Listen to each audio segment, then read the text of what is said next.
Hey, so it's the end of the season, and you're probably like me, you've got a couple tomato plants left over, and you're wondering, will my tomatoes ripen? Will they ever ripen, or are they always going to stay green?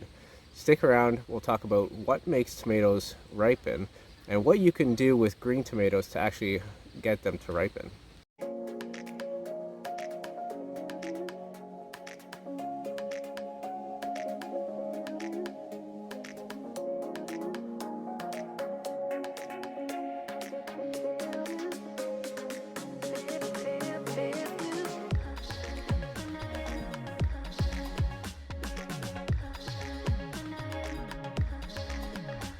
So it's end of season and tomato plants are giving up. They're almost done for the year.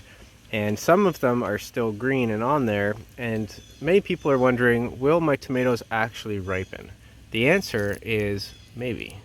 So what actually causes tomatoes to ripen is a chemical called ethylene.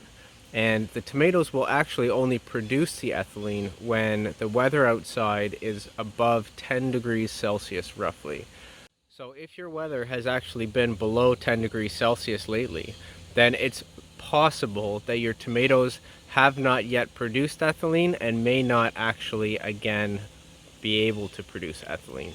If they don't have ethylene in them, then they will not be able to ripen and they'll stay green for the rest of the season. Now, if the tomato is already starting to go from green and change color at the bottom, typically from the bottom up, there's a good chance that it actually might still ripen.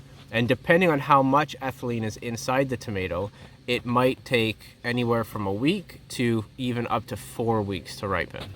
However, if the tomato hasn't produced enough ethylene yet, then it actually won't ever ripen. It may actually be worth harvesting some of these tomatoes in order to either eat them before blight comes or ripen them artificially. We need to make ethylene. Now this cliff edge plant right here, I'd actually pulled most of the greens off and this was on there still. So because this one was on there still, I know that this plant was actually producing ethylene at least up until maybe a couple days ago. So the ones that I just pulled off, there might be a decent chance of getting ethylene. And Harry, what are you doing, buddy? He's literally standing on the side of a cliff like a goat. Come on, buddy. I don't think he's ever been down here. He's the shy one, so he's really exploring some new flowers right now. Here's some tomatoes that I pulled a couple days ago, and I'll compare here with a quick little clip so you can see some of them ripening or not. This is a south-facing window, so it's just on the table, south-facing window. Hopefully they'll ripen a little bit here. Now, if they don't ripen, some of you may know what the secret weapon is, and it's right here. This is how we will produce our ethylene. Apples will actually off-gas ethylene as they age. So we want kind of well-rotted apples. This one's too good. We've got a couple of ones that are maybe going a little bit bad, and we're going to put those in the box with the tomatoes. Okay, so while they're in the box, we're going to put them in a box and try to contain them with some ethylene gas. While they're in the box, we really want them to not touch each other so that they don't rot. We don't want any kind of contact. So an egg carton is actually really, really good. We can cut these little spikes off and then use those as separators between the tomatoes.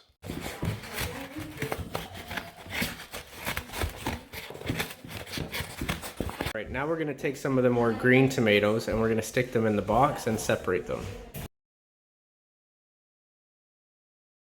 Okay, so we got the tomatoes in a shoebox and we've got some egg carton to just kind of keep them from touching each other. And then we've put some apples in there.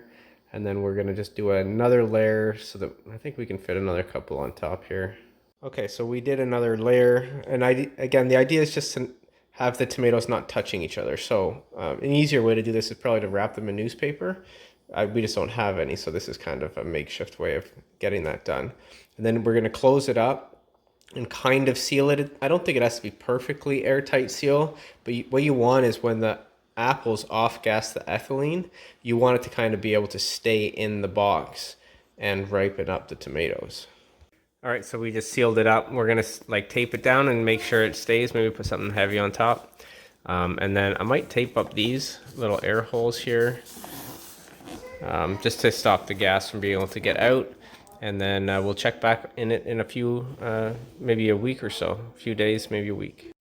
Okay, so with this video, I have two options. I can either hold it off for a week and give you the final results, or I can post it right now and maybe help people who are in the situation that I'm in right now.